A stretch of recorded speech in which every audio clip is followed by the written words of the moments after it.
radio. Oui, nous sommes avec Boun Abdallah Dionne, ancien Premier ministre du Sénégal, candidat à l'élection présidentielle parmi les 20 retenus. Monsieur le Premier ministre, bonjour. Bonsoir. Oui, bonjour Alassane. Bonsoir Alassane. Mais dites-nous, quelle est votre réaction après la décision du Conseil constitutionnel? Bon, je salue d'abord le courage du Conseil constitutionnel qui a osé pour la première fois, ou en tout cas pour l'une des premières fois, se déclarer compétent pour connaître d'une loi constitutionnelle et surtout décider de l'annuler.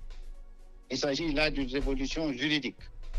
J'ai quand même, je voudrais vraiment attirer l'attention du peuple sénégalais qui a besoin aujourd'hui de calme, de sérénité, mais qui a aussi besoin de vérité. Pourquoi toute cette crise? Si rien ne fermente, la fermentation n'a pas de sens, comme j'ai coutume de dire.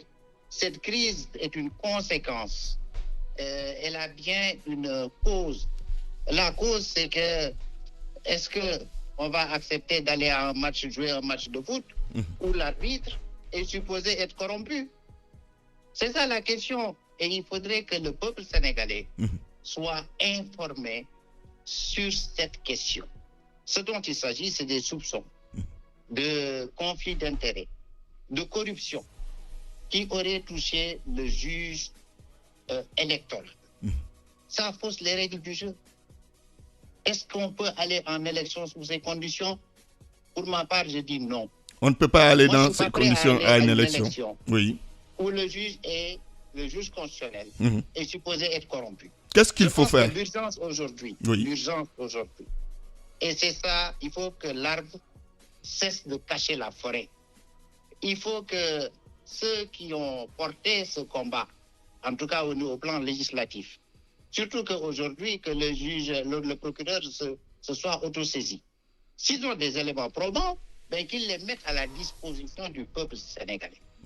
Si maintenant tout ça était un montage, qu'on blanchisse les juges constitutionnels, mais nous ne pouvons pas aller dans ce flou sous des élections. Vous réclamez qu'on aille jusqu'au bout de l'enquête qui a été dans le fait pour savoir réellement qu'est-ce qui s'est passé. Moi, je ne parle pas d'enquête. Oui, vous parlez l'enquête, elle peut être éteinte s'il y a une procédure judiciaire, une information judiciaire qui est ouverte et de droit. Il faut que le droit soit dit pour qu'on sache, parce que ce dont il s'agit comme cause est suffisamment grave pour aller dans des élections en pensant sous ce lance-là.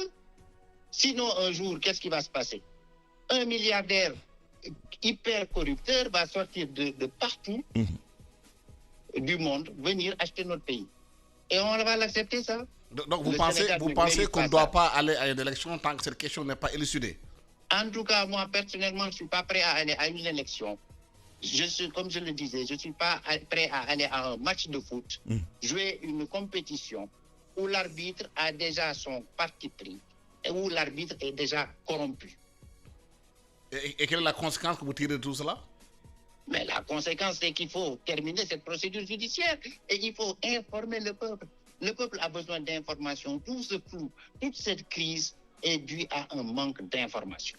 Qu'on sache, le peuple a le droit de savoir. Il faut aller vite. Corruption, oui. Ou s'il n'y a pas eu corruption. S'il n'y a pas eu corruption, on y va. S'il y a eu corruption, on nettoie tout ce qui touche à ce phénomène et on règle, on prend les mesures qui vont avec pour corriger justement ce dysfonctionnement du droit. Mais justement, monsieur le Premier ministre, si cette question n'est pas élucidée, vous maintenez votre candidature ou vous démissionnez?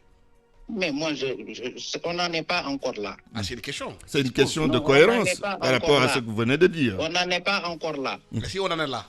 Je suis déjà très fatigué pour arriver à ce niveau. Les recours qui ont eu, les faux recours, et tout, on est passé par tout. OK? Mais si donc, il y a déjà eu, moi je dis simplement, le problème, ce n'est pas Mohamed Dionne. Oui, bien sûr. Le problème, c'est la protection du vote du peuple sénégalais.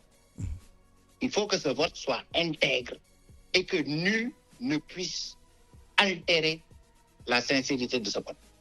C'est de ça qu'il s'agit. Qu'on nous dise, est-ce qu'il y a eu corruption ou pas?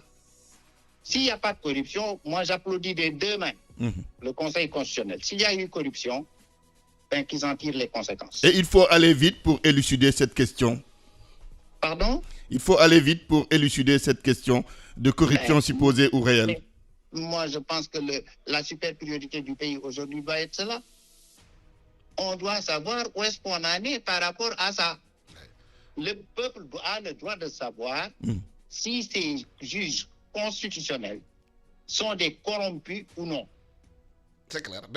Ci wolof monsieur le premier ministre Mamadou Abdoulaye Dione da nga nekk candidat à l'élection président bokk ci veille njël conseil constitutionnel ba jël décision annuler décret bi président jëloon pour randal élection yi la mooy sa réaction ci loolu. Jërëjëf.